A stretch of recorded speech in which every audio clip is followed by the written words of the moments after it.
And everyone can hear me all right? Got the recording started. Great. Well, thank you so much, Kate and Margaret, for getting this grant going to have me be one of the first programs, or I guess I am the first program for your series for the year. So it's very exciting. And if you're not as familiar with Wild Seed Project and what we do, I just want to give you a little bit of background. But before that, actually, I'd love people to be able to write into the chat box how you heard about this program. If you're new to Wild Seed Project, definitely write that in as well. We can keep it nice and interactive.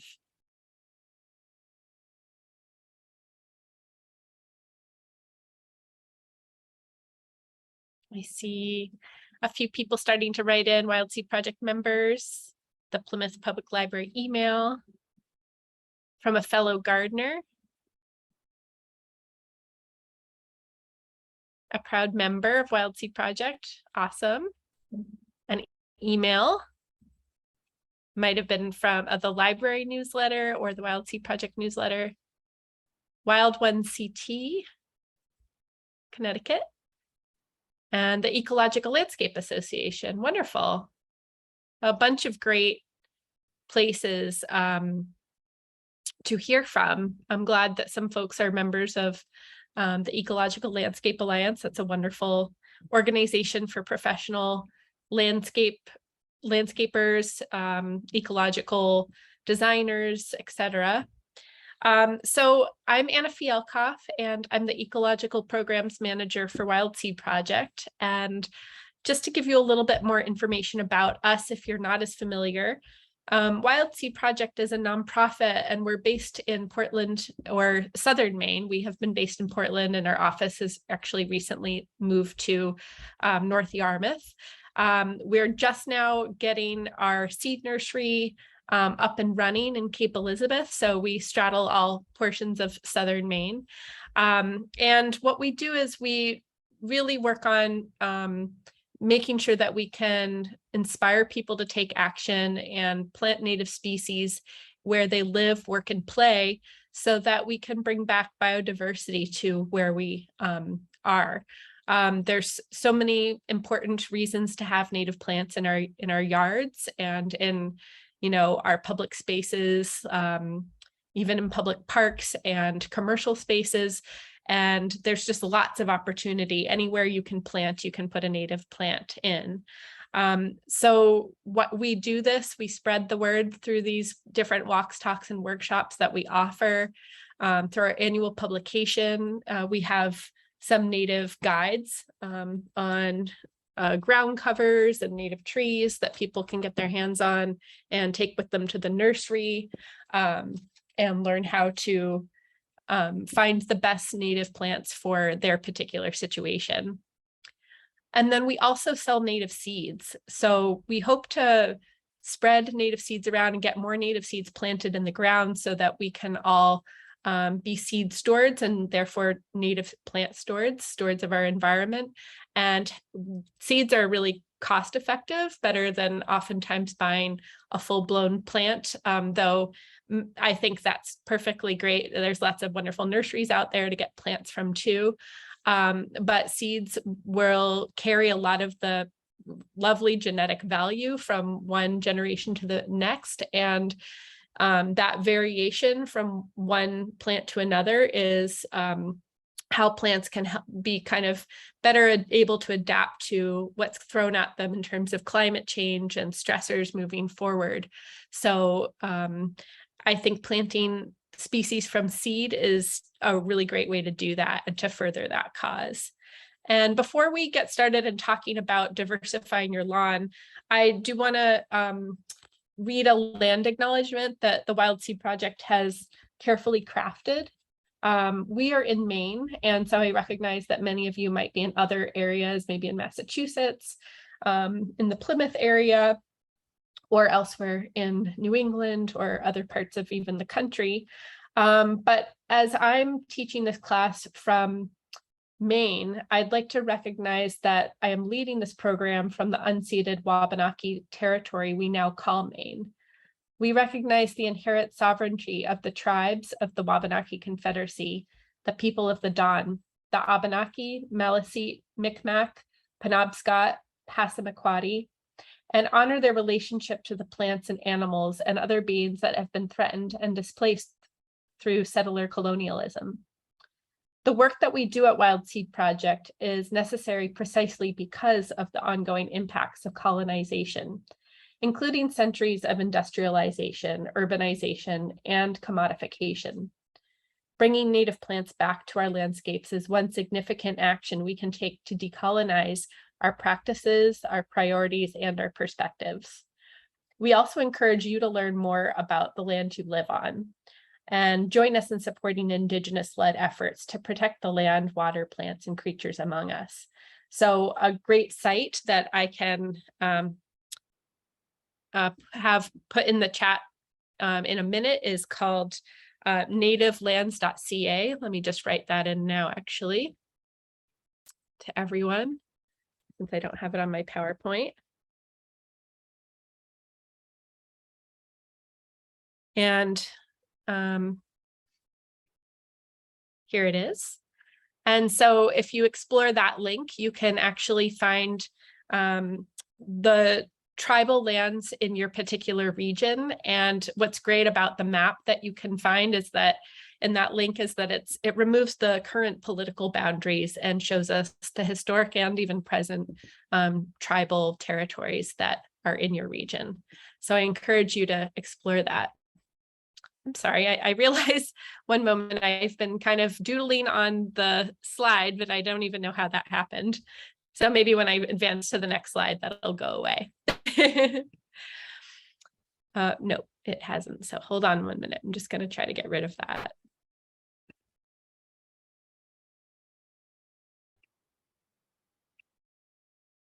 I'm not sure how to get rid of that.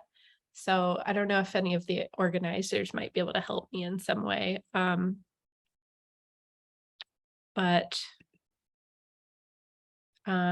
if that, I hope that doesn't bother anyone.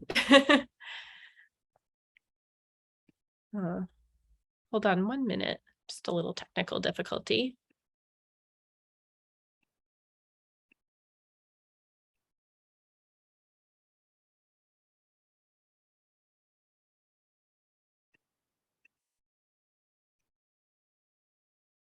Okay, that did not work. I apologize for the little scribble that's on the slide. I don't know how that got there, but I'm going to advance anyway. I think you should be able to see the slides okay. So I wanted to, just start out with only one kind of more negative slide, just talking about why we need to replace our lawns in the first place. Lawns are really resource intensive. They really do suck our time and our energy and our resources. They're one of the most irrigated crops in the US. And just thinking of that, they really don't deserve to be, have all that water going towards them or resources when they don't really produce anything for us. Lawns are practically sterile places where, the plants in the lawns, the European grasses, the Kentucky bluegrass mainly, that makes up a lot of our lawns, aren't even allowed a chance to flower, even get bigger leaves so that different creatures could eat them. So they're not serving a whole lot of purpose. And we can do a lot better than the default landscape. So the default landscape is lawn, but it doesn't necessarily need to be. The University of Delaware professor and entomologist named Doug Tallamy has written a couple of different books recently. One is called Bringing Nature Home. That's one of the first books that, got me interested in native plants and learning about their deep interconnections to the insect life and bird life that they support. And then also Nature's Best Hope is one of his more recent books. he recommends a kind of a list of different action steps that we can take to increase biodiversity in our landscapes and not only plant native species, but manage our landscapes better for more biodiversity. And one of the main things he says that we can all do is think about shrinking any lawns that we do have in half. By shrinking our lawns in half, that can actually open up so much more habitat for the insects and birds and other wildlife that rely on our native species. Our lawns don't have to be the default. We often use them in our landscapes as kind of the wall-to-wall carpet when they could act even more as an aerial rug. You know, if you think about it, lawns do make, you know, some important function in the landscape as, hold on one minute, as, you know, hold on one second, as, you know, outdoor rooms or places for gathering, places for recreation.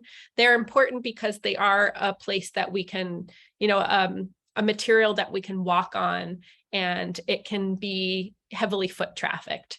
And we can use these lawn places as pathways to kind of move people through the landscape.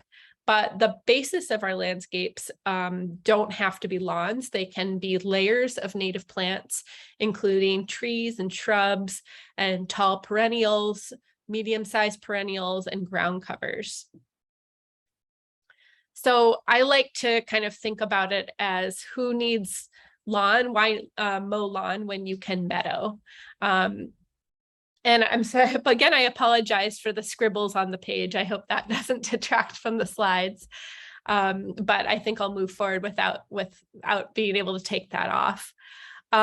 So meadows actually are just really fantastic places for biodiversity. I think a lot of people have become more interested in meadows lately because they're kind of a popular way to have lots of flowers and replace what potentially was lawn, and a lot of pollinator opportunities. But they're not the only way to go. I think there's a lot of other ways that we can bring native plants into the spaces that we used to think of as lawns. This is actually a photo of our founder's home, and our founder's Heather McCargo, and this is in Portland, Maine, in a city lot. It's a nice big lot for a cityscape, but it does show what you can do with a relatively small space. In this city lot, she actually released the mower, she stopped mowing, and because she has a little bit more skill and ability to add seeds and native plants into this landscape, she was able to mostly just stop mowing without necessarily intentionally planting too many individual species, but being able to kind of favor the native plants by letting them flower and go to seed and reproduce, and then kind of disfavor some of the European grasses and non-native weedy species by cutting them back before they have a chance to flower. And, you know, that only does so much. It can help push the balance towards native species. But no matter what, if you just stop mowing and let whatever's there grow up, there's going to be different things that will happen depending on where you live. And it definitely is something that takes a lot more patience and diligence and skill. So I don't recommend just stopping mowing for the beginner or just the average person, because it can be a long, slow process. What I like to recommend is doing something called sheet mulching. And I've heard that you folks are doing that at the library. You're getting ready to actually put your plants in the ground soon, or actually get the sheet mulch down soon. So sheet mulching is a nice way to kind of start a little bit more from scratch. What you start with is mowing the lawn down to just so it's nice and flat, as low as you can. And then you put down a good thick layer of cardboard, overlapping pieces. The cardboard functions as a way to kind of keep sunlight from hitting the ground below, so it will actually smother the plants. And then on top of the cardboard, some people will put aged bark mulch. I like the idea of anything aged so that it has some life beginning to grow in it, and some of that mycorrhizal activity. And then, some people will do a layer of topsoil or compost depending on what their soil needs. I think I would lean away from I would lean towards not doing compost as much as possible if you're going to plant into it with plants that are actually well suited to the site. Like this site right here is actually quite compacted and dry. You can see this pin oak is thriving in this parking lot island. This is at Nasami Farm, part of Native Plant Trust, their plug nursery. And so here, actually, they decided to choose native lawn alternative plants that are going to work well in these really tough conditions in a parking lot island. So they didn't want to add too much actual like extra organic matter or nutrients. So they added a little bit of topsoil and then shredded leaves on top of that. I like to add a good, 2 to 4 inches of either aged bark mulch or aged leaves if I'm going to just let that sit for a couple months so that those materials can break down, and then I plant into it. So if you do that, you can put your sheet mulch down in the fall, like right now is perfect time, and it will break down over the winter and you can plant into it in the spring. You can also put this down in the spring and then wait several months and plant into it in the fall. The fall is a really great time to plant because the temperatures are lowering and the plants are starting to go dormant, and their water needs are a lot less. They're setting more roots rather than above ground parts. So as long as you give them enough time in the fall to really root into the ground and anchor into the ground so that they're not heaving with frost heaves over the winter, then you're much good to go. I actually am doing a planting project tomorrow, so you can plant into October.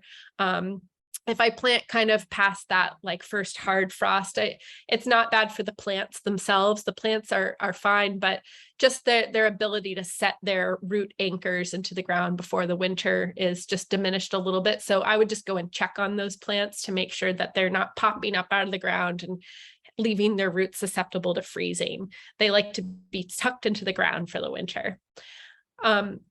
And so here's kind of like the breakdown of all the things that you can put down. So I like to put down mulch, either in bark mulch or composted leaves, because that breaks down and becomes a great planting medium over time. But if you're letting this sit for the summer, putting down a layer of topsoil might not be a bad idea, so you can seed into it with something like the annual partridge pea or black-eyed coneflower, something that's going to be like act as a cover crop for the summer, just so that you don't have that open soil where seeds can kind of seed it, like weed seeds can seed into it.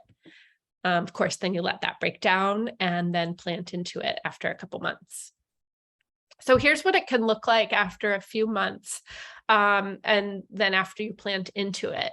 So at Nasami Farm, this was actually a intern project by one of their propagation interns named Shannon Dry, and she planned for all the species that were going to go into it. They prepped the ground like with that sheet mulching. You can see that there's a nice layer of aged leaves that is the mulch that they planted into. And then you have a variety of different native kind of ground cover alternatives or lawn alternatives. And some of them include, like in the foreground, you can see lots of Pennsylvania sedge. They also had another species of sedge called Appalachian sedge. Those are both grass-like plants that look really, lawn-like. They don't get very tall, and they do fill in nicely to create a kind of a lawn-like look, but they're not, something that you're going to play soccer on. They're kind of bunching grasses, and they do spread out over time and look like a cohesive lawn, but not as great for foot traffic as like a traditional lawn. Underneath the oak, you have in the shade of the oak, you have some foam flower. And then in this photo, it shows after this area has grown in after a couple years.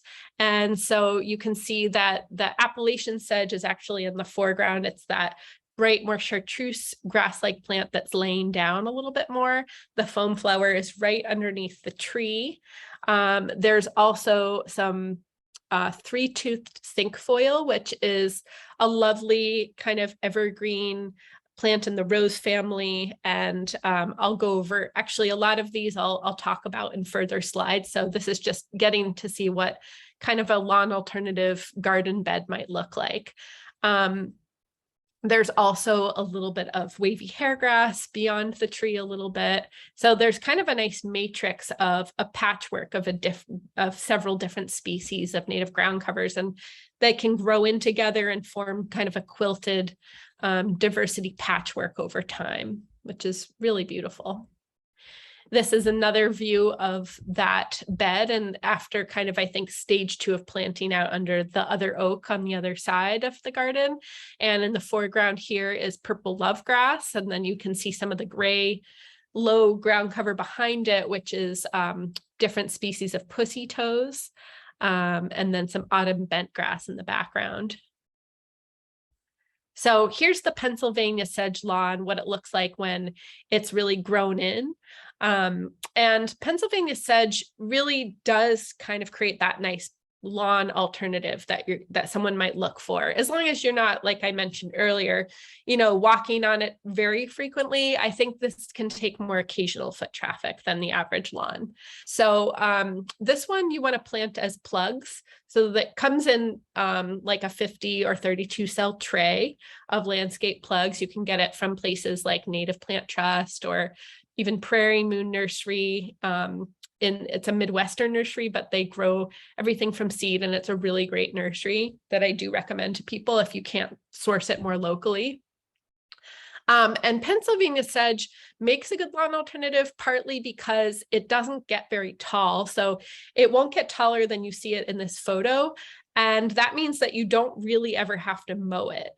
You can mow it every once in a while to kind of clean it up, like in early spring, after things, the sogginess of spring, like after the snow melt has gone away. You can mow it, and you'll leave a nice clean look for like the new flowers to come through. Those are at the top right in this slide, and those flowers are actually nice poofy yellow little flowers, and they're quite pretty, but they're not pollinated by any animals. They're wind pollinated, so their pollen kind of gets carried by the wind. But what's interesting to kind of think about is this is a lawn alternative that actually supports pollinators, even though its flowers don't directly support pollinators. So it supports pollinators because the blades of grass of the Pennsylvania sedge get eaten by a variety of different caterpillars from various different moths and butterflies. And so they support pollinators at a very particular early stage in their life cycle. And that's true of many, many native plants. You'll hear Doug Tallamy talk about these keystone plants. Well, Pennsylvania sedge might not be considered a keystone plant, like it doesn't support hundreds of species of caterpillars, but it still supports many. Things like oaks, oak trees, and asters and goldenrods, and cherries and willows, and other species are going to support upwards of 100 to 200, even 400 or 500 species of moths and butterflies in that early larval stage as caterpillars that eat their leaves. So oaks, for instance, are kind of our top keystone species or group of plants in the Northeast, and they support, depending exactly on where you live, they can support 400 to 500 plus species of moth and butterfly caterpillars. That's pretty incredible if you think about it. So getting back to Pennsylvania sedge also makes a good lawn alternative because it doesn't require those inputs of as much water. It's very drought tolerant once it's established, like any plant needs to establish first. And it will grow in the shade and a little bit more sun. And so it's one of those plants that just is very low maintenance. you might need to weed out, other species from it every now and then that seed into it. But I actually kind of like a more diversified lawn, like we're going to talk about. So you can plant it to be kind of one major monocrop and look like a traditional lawn, but you can also mix it with several different wildflower species that kind of emerge up through it. And I think that's a beautiful thing to do and add more wildlife value and diversity.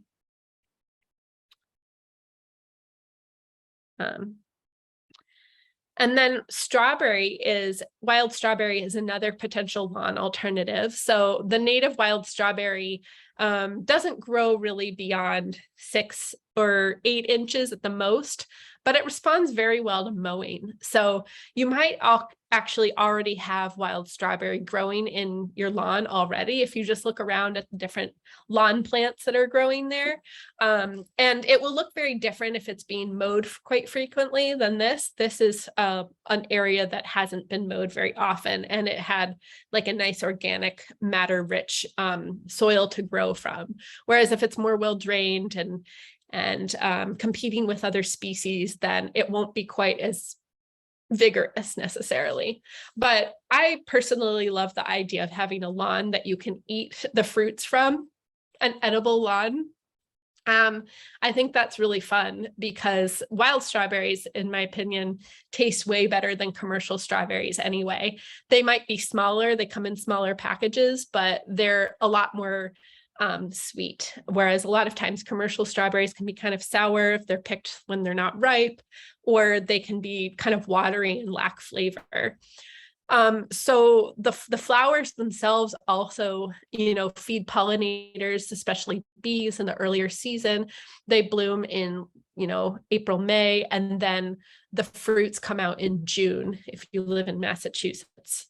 So also they are larval host plants to moth and butterfly caterpillars. So they support a good amount as well, kind of similar amount to the Pennsylvania sedge. So taking steps to a more diversified lawn is an important thing to think about because, we can replace our lawns with these alternatives or these ground covers. But I think, having more than one species, even though it can look nice to have a vast expanse of one species, is going to be ultimately more beneficial and support more biodiversity. So I like to think of taking steps to having a more diversified lawn as a really fun way to think about, like, how am I gonna just start looking at my lawn a little different every year? I can think about making more observation about what's there. Usually I take the first year before I actually take any real action to observe what's there, and I'll mow the lawn a little bit higher or less frequently. You can even take a small patch of your lawn, like maybe a 10 by 10 patch to start, to just do an experiment with and stop mowing that altogether, or mow it more like a couple times a season rather than every couple weeks or once a month. And then I'll let the lawn flower. And by doing that, you can identify what's there more easily. So that's a kind of a fun thing to just, get your field guides. It might be the Newcomb's Wildflower Guide or Wildflowers of New England by Ted Elliman from what was formerly New England Wildflower Society. It's now Native Plant Trust. I like the online key Go Botany a lot. I actually use that almost every single day of my life. I look up plants, and you can go through a simplified key where you just answer questions about the plant and go through a process of elimination to figure out what it could be.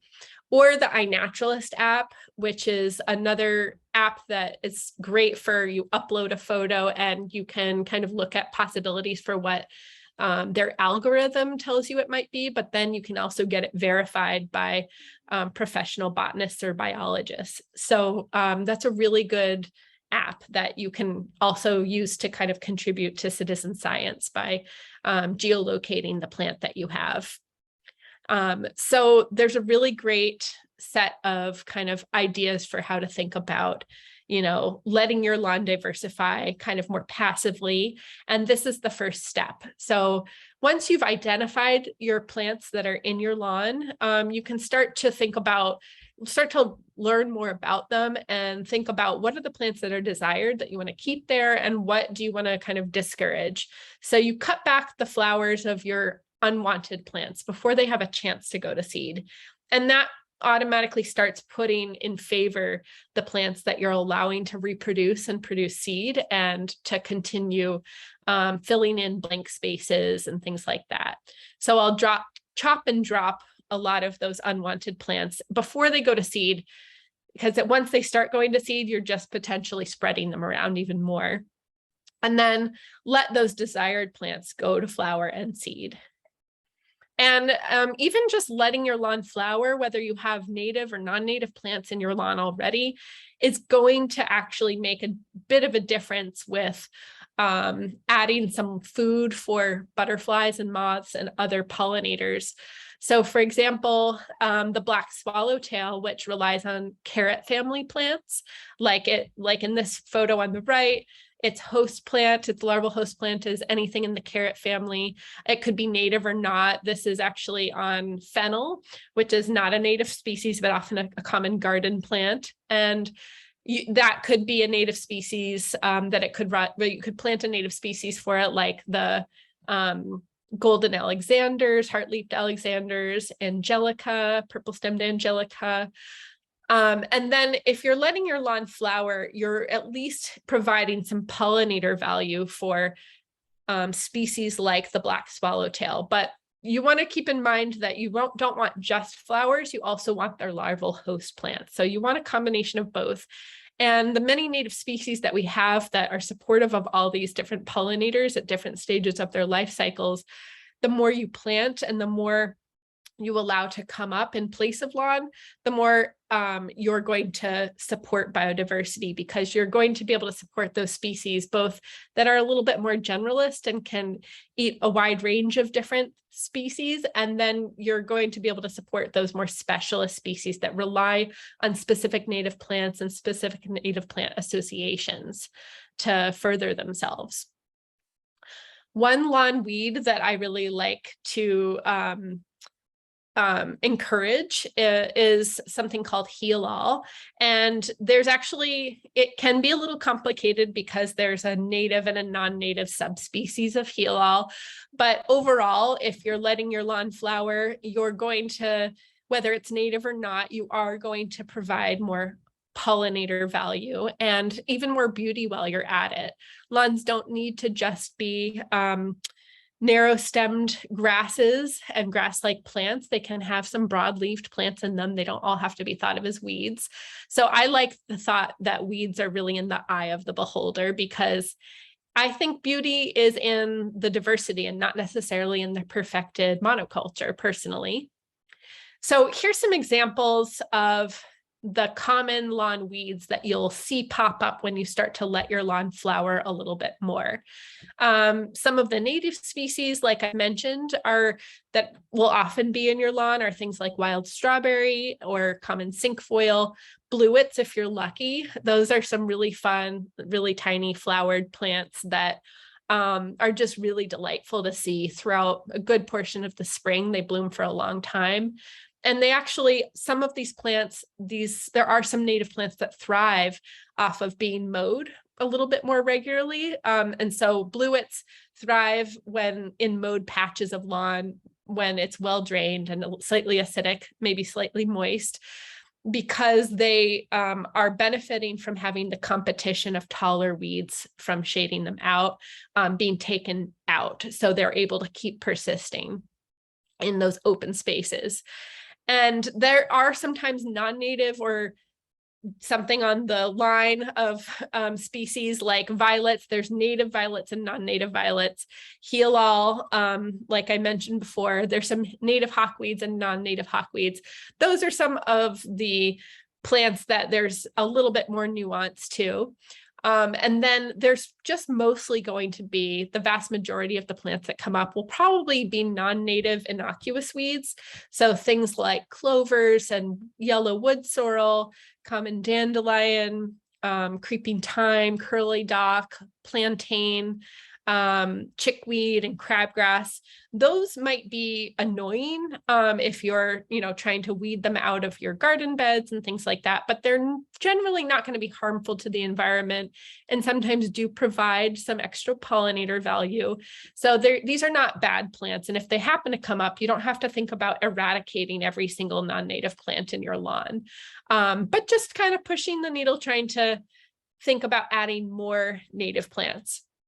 There are sometimes, getting into the category on the right, those non-native, more aggressive plants that might be thought of as almost noxious weeds, gill over the ground and bird's foot trefoil, bugleweed, the ajuga, if you know that. And ajuga is actually a commonly planted ground cover in a lot of gardens, but that actually does tend to kind of escape gardens and go into other not cultivated areas, and things like vinca, the periwinkle, and the Asian pachysandra are other examples of that too that I don't have listed up here. This is not a comprehensive list by any means.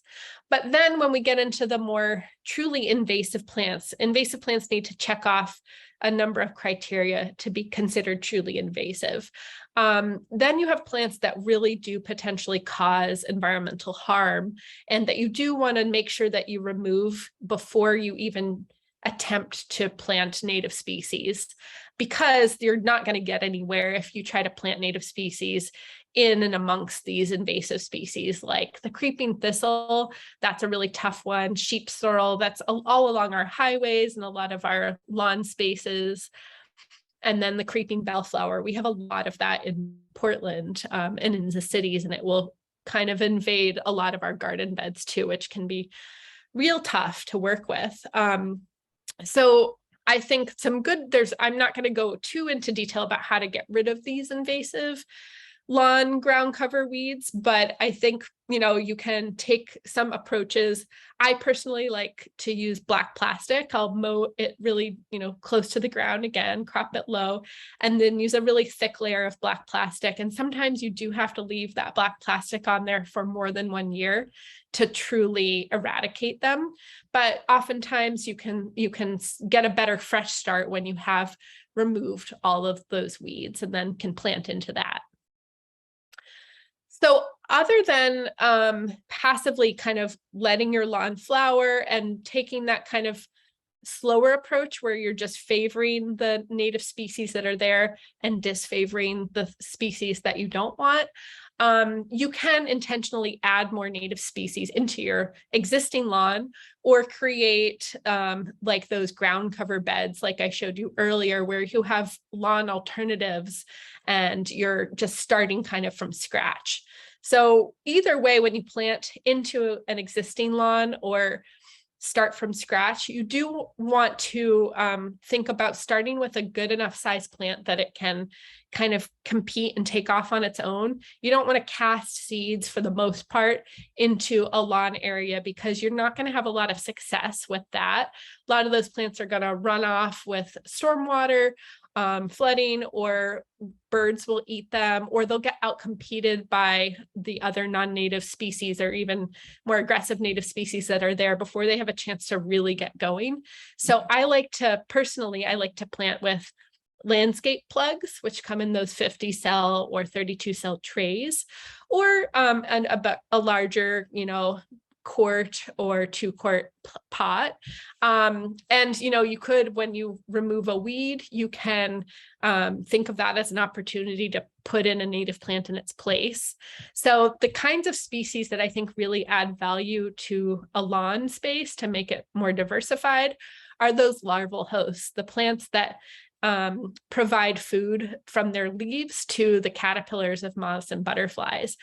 Also plants that host other types of insects and that have opportunities for pollinators with their flowers, maybe those long-lasting flowering plants, pollinator magnets, and then also plants that are generally well adapted to the very harsh environment that can be a lot of our lawn spaces, like tolerance to drought or poor soils, foot traffic, or mowing. A lot of our lawns are on top of septic or leach fields or in over construction fill soil. So you don't always have the best soil to work with.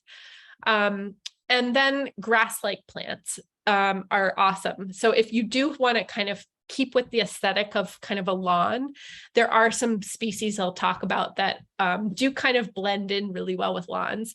But I also encourage you to not necessarily try to only have those lawn-like plants, but have some broadleafed plants, because I don't know, we've been kind of trained that broadleafed plants are not attractive in a lawn, but I think that's a little bit more of a construct than actually being necessarily legit. So here's just a nice slide showing some of the examples of some native species that work well mixed into a lawn or as lawn alternatives. And I won't go over all of these tonight, but I'm going to talk about a bunch of them. And I'm happy to send the PowerPoint as a PDF to everyone afterwards, maybe through Kate, so that you can get these slides as resources later. So don't feel like you have to furiously write everything down unless you want to. But I like to also think about, where can I draw inspiration from? So funnily enough, cemeteries are great places to think about what kinds of plants grow in them, because these are places oftentimes that are mowed more frequently, that are in very well draining soils, kind of mimicking a lot of our leach fields where lawns are placed. And they have a similar mowing regimen. Sometimes you'll get a lot of the non-native species like white clover and yellow hawkweed in these kind of cemetery or lawn spaces. And well, hawkweed does spread and clover does spread. They're not damaging plants. They're not doing anything harmful to the environment. But if you can replace them, if possible, if you do have a goal to have more native plants with some native species, then you're going to have just more opportunities for biodiversity. So something like the little blue stem on the right is a really nice example of something that does well and pops up naturally in kind of depleted soils and old low nutrient soil with or very thin soils. So little blue stem is great if you don't mind something that gets like a little taller. It's still a shorter plant, but gets about 2.5 feet at the very tallest if it's in richer soil. And then plant within what I kind of think of as a matrix, or a group of different species that kind of can make up like the backbone of a planting, and then you can have more diversity pop up through it. So on the left, you have the autumn bentgrass here. This is at Garden in the Woods in Framingham, Massachusetts. This is their meadow. It's changed a lot since this picture, but this is a really nice example of kind of some of the different types of native species that make good lawn alternatives and can grow in and amongst each other. Autumn bentgrass is a low kind of late season grass, a warm season grass, which many of our native grasses are. And then you have pathrush. This is a species that will naturally grow in a lot of the more compacted soils of pathways through a lot of our conservation lands. And it can handle a little bit of foot traffic. So this is a nice one for kind of incorporating into a lawn alternative mix. And then purple lovegrass. So you saw a photo of that earlier, but it creates this beautiful purple haze. And it's also a warm season grass. It doesn't really get going or really have that big show of its flowers until late summer, and can turn beautiful shades of purple, like billowy, but nice and low to the ground. So I'll see often that one on highway margins, where it really handles the heat and compaction and constant mowing that happens on highway margins. Just getting the slide to turn. There we go. And this is a nice example of purple lovegrass mixed with another kind of companion species called gray goldenrod. This is a really winning combination, in my opinion, because they bloom at the same time in early fall. And they just have really beautiful complementary colors. And anytime you can incorporate a goldenrod into a planting, you're going to bring in a ton more biodiversity, because goldenrods are considered one of those kind of keystone plants that I think it hosts over 100 different species of moth and butterfly caterpillars. And then if you can have asters as well, they're also a keystone plant. Asters and goldenrods are also very essential for late season nectar and forage for bees and wasps. So incorporating asters and goldenrods into any kind of garden planting that you can is going to increase your biodiversity majorly and provide that kind of end of the season, especially important forage.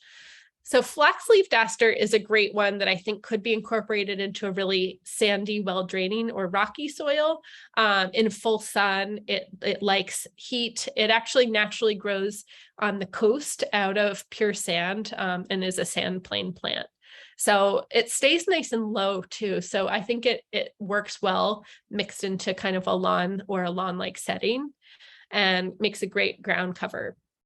So even in the fall, with the picture on the right, you can see that it gets beautiful fall color in its leaves, which is kind of rare for a lot of perennials. So it'll get shades of salmon and chartreuse and green, along with its, once the flowers do go by, these kind of poofy, beautiful, puffy seed heads. There is a nice native plant that incorporates itself well into moist meadows or low grasslands that are it can also handle drought actually too. So this is a very versatile one, but I normally see an abundance of this plant in kind of more moist places that get enough water to be consistently moist. And this looks like a grass a good portion of the year. When it flowers in the spring, it looks probably least like a grass because it has these beautiful flowers that look like miniature iris flowers actually. And it is in the iris family. It's called blue-eyed grass. And being related to irises, its flower parts and fruit parts come in 3s and 6s. So you can see the little tiny capsule with the little beads of black seeds inside on the left. That's actually, it looks like a miniature iris fruit capsule. And the leaves, even if you inspect them closely, they're kind of flattened on one plane like irises are too.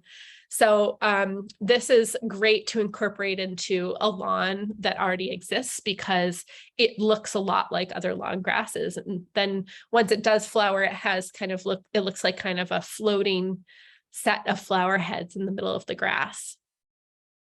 This is similar. This is a little bit more up close, but it's actually similar size, flowers, and leaf blades, maybe a little bit wider to the blue-eyed grass, the yellow star grass. And this grows in a wide range of different conditions. I see it a little bit more often in kind of more upland, drier habitats, but I've also seen it growing in lower, more moist places too. And it's just bright and colorful and incorporates well into existing grasses. So here's the path rush that I mentioned earlier. It is just, even though it's got a different texture than a lot of lawn grasses, it's a little bit more coarse and has a little bit more of a bright green color, or sometimes it can appear a little darker green. It's naturally, you'll see this whole patch is mostly made up of path rush. And so you'll see it often growing in the middle of a pathway. As you know, the only places it's not really growing as densely in this picture is in the tire tracks where this road gets more frequently compacted, but can take a bit of compaction. And so I think it makes a nice kind of ground cover for especially in a rain garden, because while it can tolerate drought and really dry compacted soils, it can also handle some flooding and inundation. So that's the kind of conditions that I see rain gardens getting a lot, is that seasonal flooding, or especially in the spring. And then oftentimes they will dry out by the middle of the summer. So you need something that can handle that. And it's nice. Strong root system will really hold the ground, and it will seed into places where it needs to be, where it's advantageous. So it will form this nice thick patch of almost like a lawn looking like patch over time, and not get much taller than 6 to 8 inches. It doesn't get very big. This is a ground hugger plant, a little leaf pussy toes, that is really great in a lawn. Sometimes it's found naturally growing in a lawn, maybe at the base of a tree. And it also benefits from mowing because it keeps the taller, more aggressive plants that would shade it out at bay. It's a larval host to the American lady butterfly. And so there's many different species of pussy toes. This photo is just showing one of the species that has especially small flowers, but there's one, or especially small leaves, but there is another species that's a little bit more commonly found called the plantain leaf pussy toes, and those have slightly broader leaves, but it still has the same ground hugging kind of look. And this has these kind of really fuzzy white papery flowers that actually are really reminiscent of like a cat's paw. So I think that's where it gets the name pussy toes. But the American lady butterfly will lay its eggs on the leaves of the pussy toes in spring. And so if you do get this plant, and it's a gorgeous plant most of the season, but after the eggs get laid, the caterpillars will forage on the leaves, and it could look a little bit chewed up for a period of time. But once those caterpillars pupate and then become butterflies, the plant will regrow and kind of regenerate and have a chance to look better for the rest of the season. So I like to use this plant as an example of, you don't always have to worry about something eating your plant. And sometimes the value of native plants can be their ornamental value, but I think also recognizing that they're supporting other creatures is really important. And if they do get chewed up, I think that's like a very small price to pay for supporting this beautiful butterfly and all the other kind of ecosystem services that this plant provides. Because as a ground cover, it will really blanket the ground and keep weeds from coming up, help retain moisture in the soil, and even protect the soil from erosion. So having any sort of ground cover in any type of planting, whether it be with lawn alternatives or ground covers under trees, they're really serving a very important role in the forest system. You can also incorporate different species of plants that are ephemerals. So ephemerals are plants that just basically, they do their whole like life cycle before most of the deciduous trees have fully leafed out. So they'll photosynthesize and flower and go, and not always go to fruit in that first chunk of time, but they'll often, send up their flowering stalks and then die back by early to midsummer. And that's something that the eastern shooting star does. It's a plant that thrives at the edges of woodlands or in open woodlands or even an open meadow, as long as it can be overtopped by something a little taller than it. So when it goes dormant by the middle of the summer, there's nothing really left, and the bulb in the ground that holds all its resources and its energy can be kept cool by a nice layer of something on top of it. So if you have this planted into kind of a Pennsylvania sedge lawn or other ground covers, then those will help shade and cool the soil, which will help shade and cool this bulb. It doesn't like to be kind of left exposed and out in the open by the middle of the summer. So you can get that early flowering with these ephemerals and kind of treat them like you would with like snowdrops or crocuses, but have some native species. And these ones are particularly great for bumblebees that like to use their buzz pollination to pollinate these flowers and get the extra pollen off of them. Other ground covers that I like to think of using are things that, for roadsides, especially using plants that can handle growing in hot places and next to stone or rock where they're getting a lot more radiant heat. and in very thin soils. So that's the 3-tooth cinquefoil. I mentioned that earlier. It was in that lawn alternatives bed and in the parking lot island. And this is what it looks like up close. It has these nice shiny glossy leaves, and they have 3 leaflets to them, and each leaf has 3 little points on it. So that's why it's called 3-toothed cinquefoil. It is a mouthful to say, but it has lovely kind of rose or rose family like flowers in spring, and then will look beautiful all year long, even into the winter.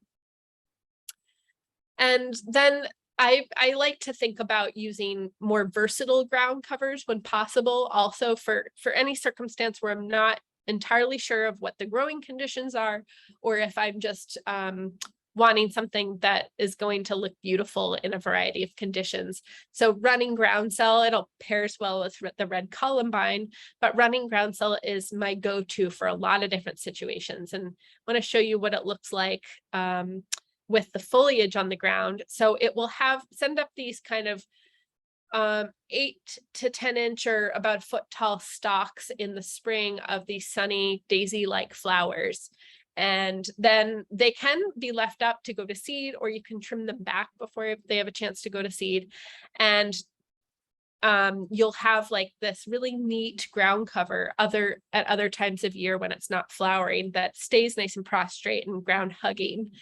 And this will knit together by runners, so that's how it spreads. But it also, when it is left to go to seed, its seeds will kind of float out into the landscape. They're poofy, and they'll get caught by the wind and kind of seed themselves into other spots in the landscape.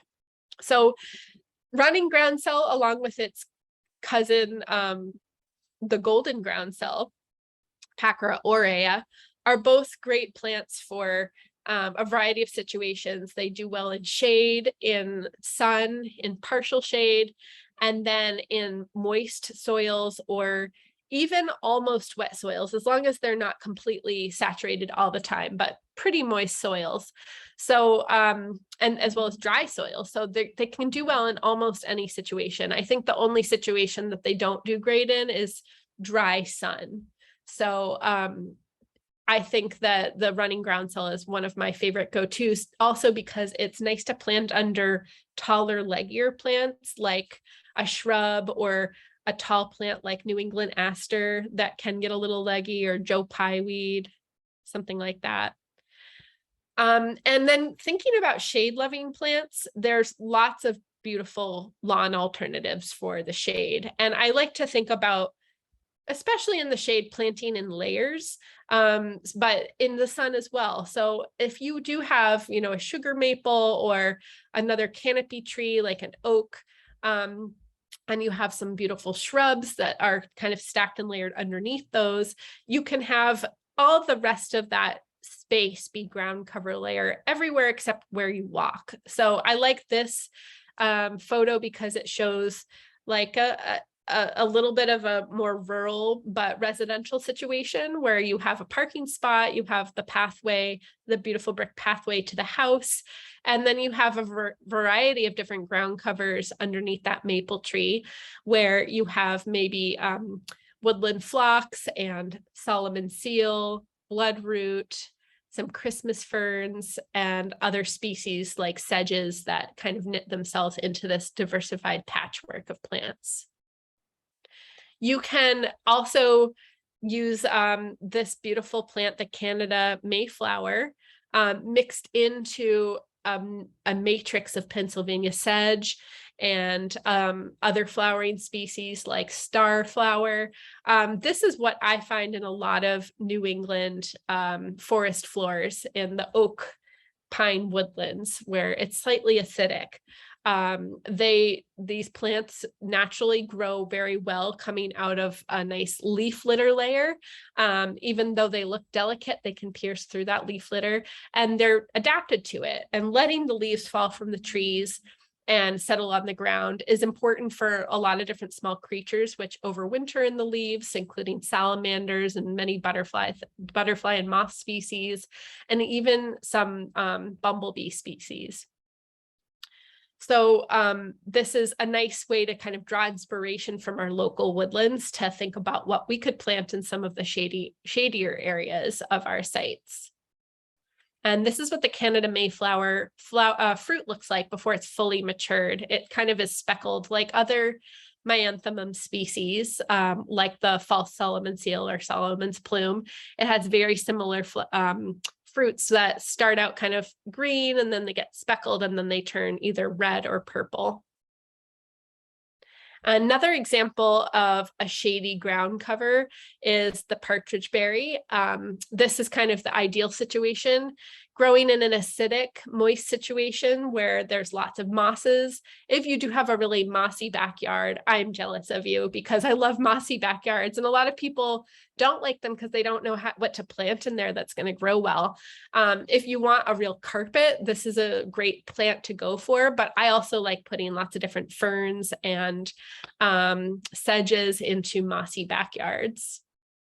And so here's another example of Pennsylvania sedge mixed with a couple different other species like the common cinquefoil and even some of the starflower, yellow stargrass like we saw earlier. So you can see that bright yellow star-like flower that looks like the common cinquefoil flower, but it's actually not. It belongs to the yellow stargrass or the Hypoxis hirsuta. And so you can see the scale of that yellow stargrass. It's actually very small and fits really nicely into a grassy kind of landscape. And I know that we're running over a little bit, but I would love to talk about a few more of my favorite plants before we end. So this is actually in the White Mountains, close to Pinkham Notch in New Hampshire.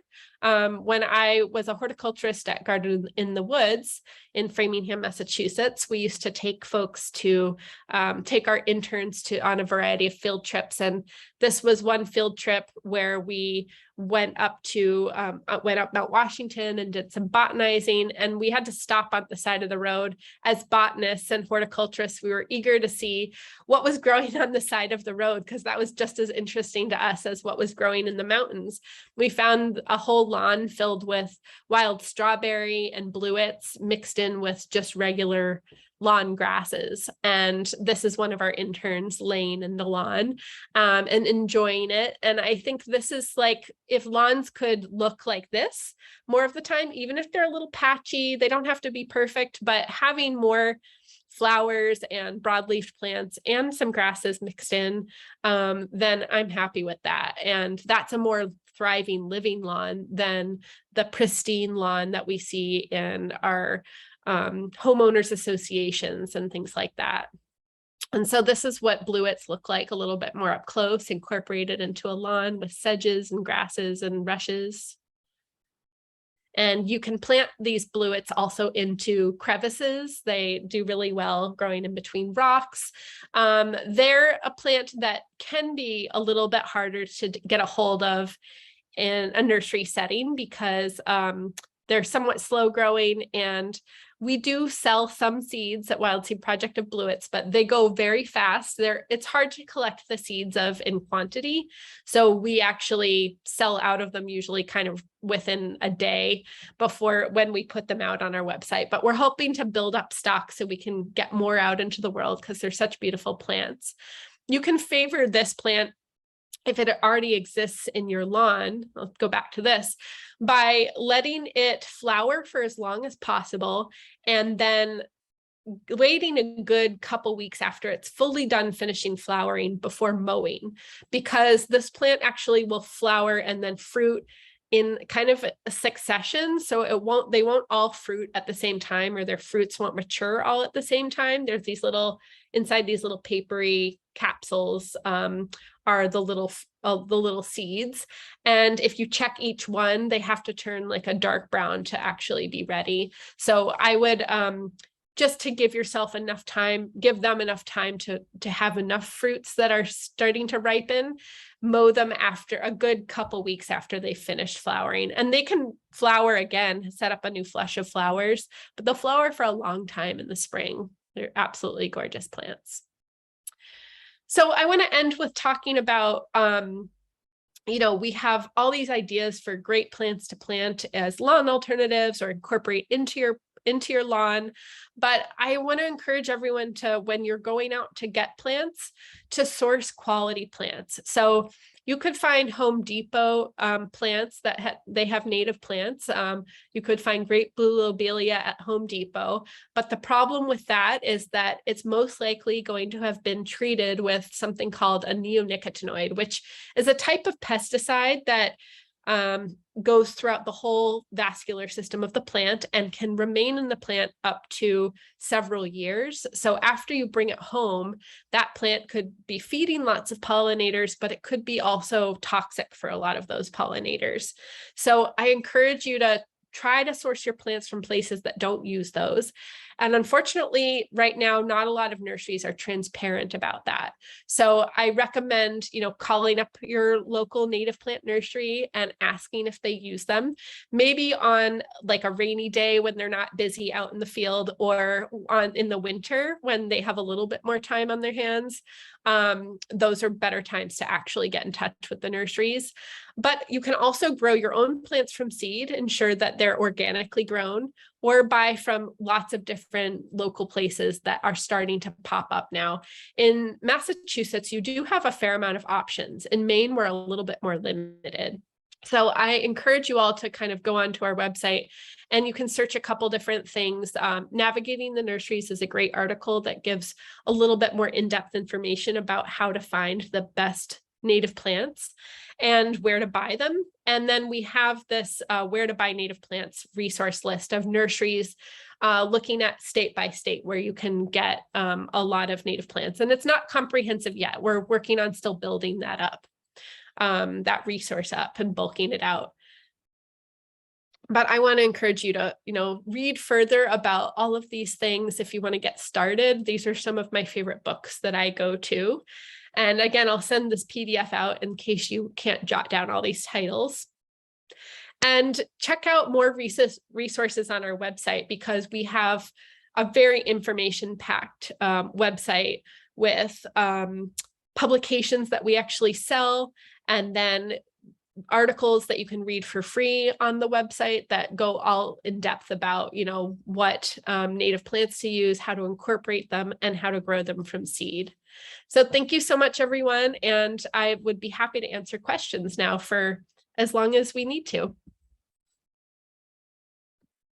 Anna, we had a question earlier about attracting pollinators while you have children who might be running around your lawn, and is it maybe is attracting pollinators maybe not something you want to do if they are?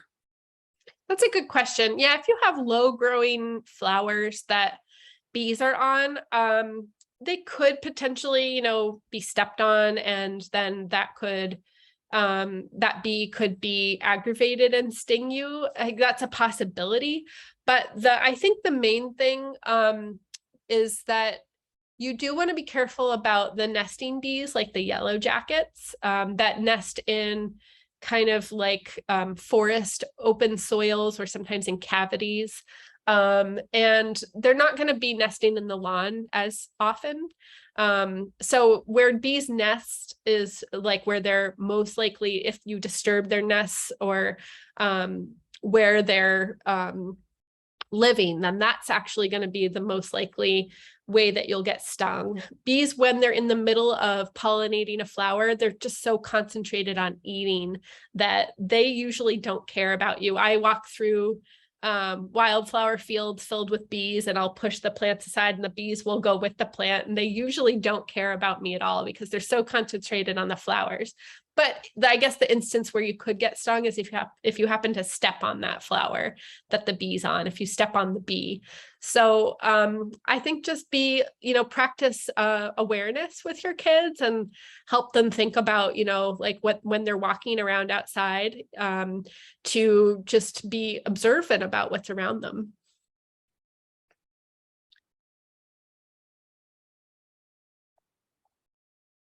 Oh, I think you're muted.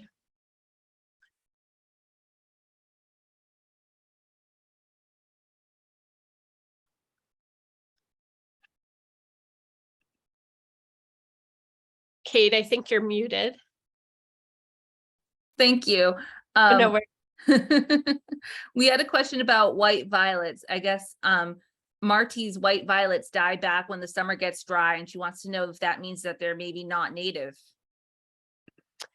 good question. No, likely they could be native, they could be not.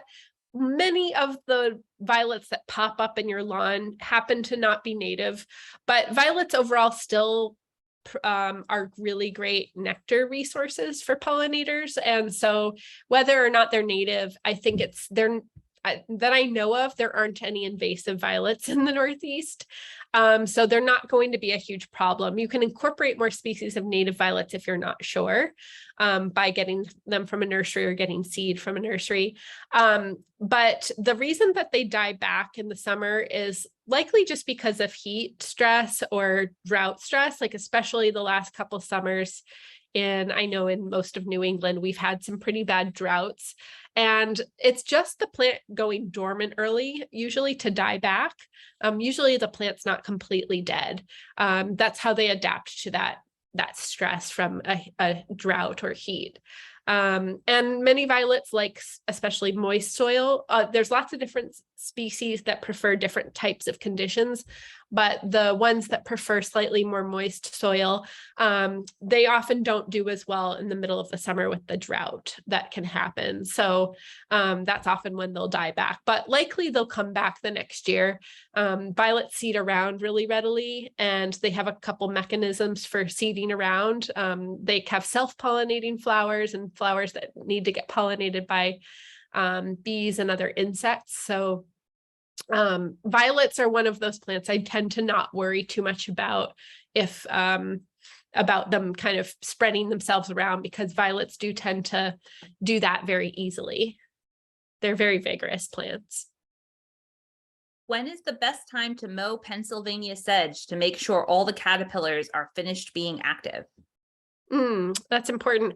Anytime not during the growing season. So anytime you mow a meadow or Pennsylvania sedge, just think about what is happening during the growing season. At any point during the growing season, there could be a caterpillar or another insect utilizing that plant.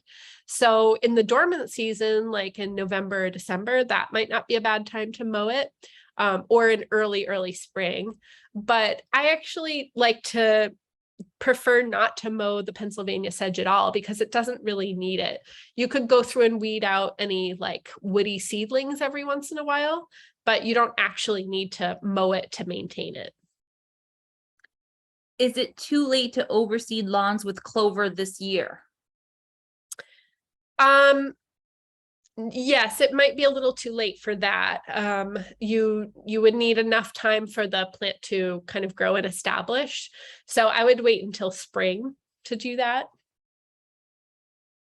Okay. And for plants that thrive in low fertility or shallow soils, are there methods for modifying existing lawns that may already be loaded with high nutrient loads?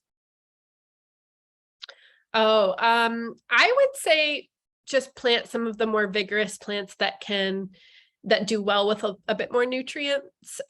You're probably not going to get something like Pennsylvania sedge or little blue stem to thrive in the long term in those types of places, because they'll probably, in a high nutrient situation, there's going to be a lot of weeds that will take over. A lot of the non-native weeds will just thrive because the conditions are great. And so for something like little blue stem, it will do fine with richer soils, but it just won't be able to compete as well in richer soils. That's why it does so well in poor soils, because you'll actually get a bigger population of little blue stem if you have very poor soils in like a space that's not as touched, because there's just not as many species that just thrive in those poor soils. So that's where little blue stem really stands out. And sometimes you'll see actually in garden settings, when people have planted something like little blue stem, it'll get really big and tall from those extra nutrients in the soil and then kind of flop over, and it won't do what you see it doing in when it kind of grows on its own, where it stays nice and upright and usually isn't as tall, and gets beautiful colors in the fall. That often doesn't happen when there's like too much mulch or too many things added to the soil. And for example, I remember at Mount Auburn Cemetery in Cambridge, Massachusetts, they experimented by planting some meadows around their tower. And it worked really well, but they had to replace the little blue stem after a while because they had overloaded the soils, tried to enrich the soils too much. And the little blue stem got really big and then just flopped over, and they didn't know what to do with it. So that was a good lesson that a lot of our native plants just thrive better. Not all of them, but certain species are adapted to thrive better in shallow, poor soils too. Is lily of the valley related to the Canada Mayflower? No, lily of the valley is a non-native plant. I would think I would put it in that kind of weedy category, and it's not considered invasive, but I think it's something that, we should keep an eye on that could become considered invasive in the future. Sometimes plants that are non-native will not become invasive until the opportunity arises, and it can be, 100 years of them being present here without them becoming invasive. So that one has that tendency. It does spread really rapidly. I know it has beautiful scented flowers, and a lot of people plant it as a ground cover in their lawns, or in their yards. But I would definitely plant Canada Mayflower over that one. It's just as resilient. It might not look as tough and thick as the lily of the valley, but it's a very nice kind of alternative to it. Are any of the plants we discussed here today poisonous? Let me think. I don't think any of them are particularly poisonous. There's some native species that I would stay away from if you have small children or animals. And the ones that I don't think I've talked about any of those today that I can think of right now, but the ones that I would stay away from are things like monkshood, or certain carrot family plants. Obviously carrots are actually edible, but there are some plants in that family that are also deadly poisonous, like water hemlock or poison hemlock. Most people don't plant those as landscape plants, but some of the baneberry species that are shade loving plants that grow in woodlands, like doll's eyes and red baneberry, are poisonous.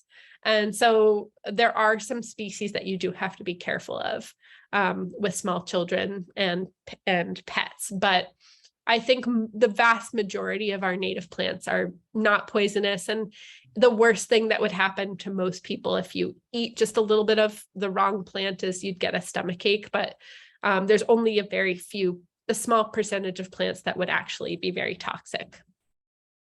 Is Fialkoff a host plant? If so, does the non-native one host anyone as well? That's a good question. I don't know enough about the differences between the native and non-native and what they host, and I suspect there isn't a lot of research on that yet. But I do believe that the native Fialkoff is a host plant, but I don't have a list of species that it's a host plant for. So there's actually a great website, trying to think of it off the top of my head, but you can basically put in the genus of a plant and a specific zip code that you live in, and it will give you all the different species of moths and butterflies that feed on it. And maybe I can send it to you after the presentation, because I'm not thinking of the actual website right now, so people can use that resource. It's really fun to be able to look for a plant and what feeds on it, or you can look at like a particular pollinator and then find all the plants that it needs as a host plant. And then there was one question asking if you know anything about the American Meadows Company in Vermont. I don't know very much about that, but yeah, if anybody has information about other types of nurseries or organizations that we don't have on our website currently, we'd love to hear about that so that we can keep it as updated as possible. And how do you source your seeds?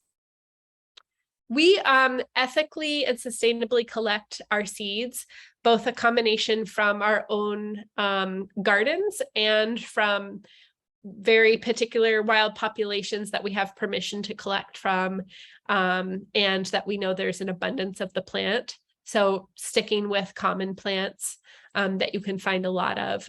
So we call ourselves Wild Seed Project because we believe that the wild type native seeds, the seeds that are collected from originally wild populations, are actually going to have the most genetic diversity. Doesn't mean that you have to keep collecting from those wild populations forever. You can collect a seed from a wild population and then plant it in a garden and then collect from that. So it allows it to be, there's a number of ways that you can make that a sustainable practice, and that's what we're working towards at Wild Seed Project. We just started our first, we're establishing our first native seed nursery in Cape Elizabeth, Maine, where we'll have plots of native plants that we can collect seed from. And the stock for those plots will have originally come from wild populations, but it means that we won't have to rely on wild populations forever to collect from. Are there any more questions?